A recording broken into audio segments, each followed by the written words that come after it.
सप्तदशो अध्यायः। मेरु पर्वत पर अमृत के लिए विचार करने वाले देवताओं को भगवान नारायण का समुद्र मंथन के लिए आदेश।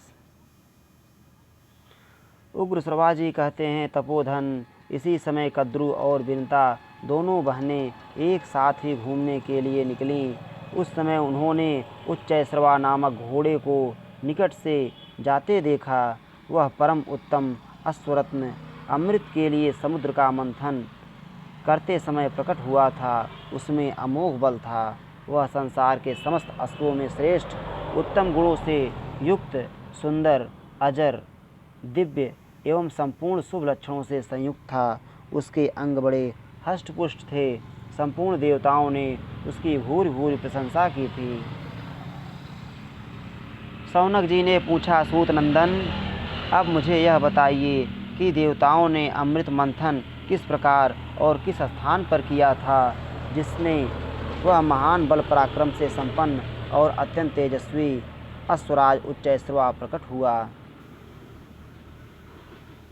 उग्रश्रवा जी ने कहा, शौनक जी, मेरु नाम से प्रसिद्ध एक पर्वत है जो अपनी प्रभा से प्रज्वलित होता रहता है। वह तेज का महान पुंज और परम उत्तम है। अपने अत्यंत प्रकाशमान सुवर्णमय शिखरों से वह सूर्यदेव की प्रभा को भी तिरस्कृत किए देता है। उस स्वर्णभूषित विचित्र शैल पर देवता और गंधर्व निवास करते हैं। उसका कोई माप नहीं है। जिनमें पाप की मात्रा अधिक है, ऐसे मनुष्य वहाँ पैर नहीं रख सकते। वहाँ सब ओर भयंकर सर्प भरे पड़े हैं। दिव्य औषधियाँ उस तेजोमय पर्वत को और भी उद्भासित करती रहती हैं। वह महान गिरिराज अपनी ऊंचाई से स्वर्गलोक को घेर कर खड़ा है। प्राकृत मनुष्यों के लिए वहाँ मन से भी पहुँचना असंभव है। वह गिरि प्रदेश बहुत सी नदियों और असंख्य वृक्षों से सुशोभित है। भिन्न भिन्न प्रकार के अत्यंत मनोहर पक्षियों के समुदाय अपने कलरव से उस पर्वत को कोलाहलपूर्ण किए रहते हैं। उसके शुभ एवं उच्चतम श्रृंग असंख्य चमकीले रत्नों से व्याप्त हैं।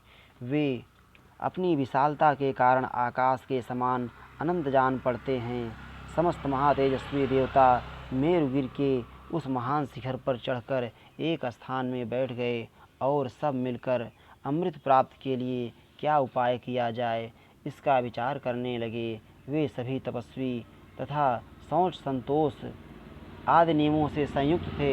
इस प्रकार परस्पर विचार एवं सबके साथ मंत्रणा में लगे हुए देवताओं के समुदाय में उपस्थित हो भगवान नारायण ने ब्रह्मा जी से यूँ कहा, समस्त देवता और असुर मिलकर महासागर का मंथन करें। उस महासागर का मंथन आरंभ होने पर उसमें से अमृत प्रकट होगा। देवताओं, पहले समस्त औषधियों फिर संपूर्ण रत्नों को पाकर भी समुद्र का मंथन जारी रखो। इससे अंत में तुम लोगों को निश्चय ही अमृत की प्राप्ति होगी। इति श्री महाभारते आदि पर्वणि आस्तिक पर्वणि अमृत मंथने सप्तदशो अध्याय। इस प्रकार श्री महाभारत आदि पर्व के अंतर्गत आस्तिक पर्व में अमृत मंथन विषयक 17वां अध्याय पूरा हुआ।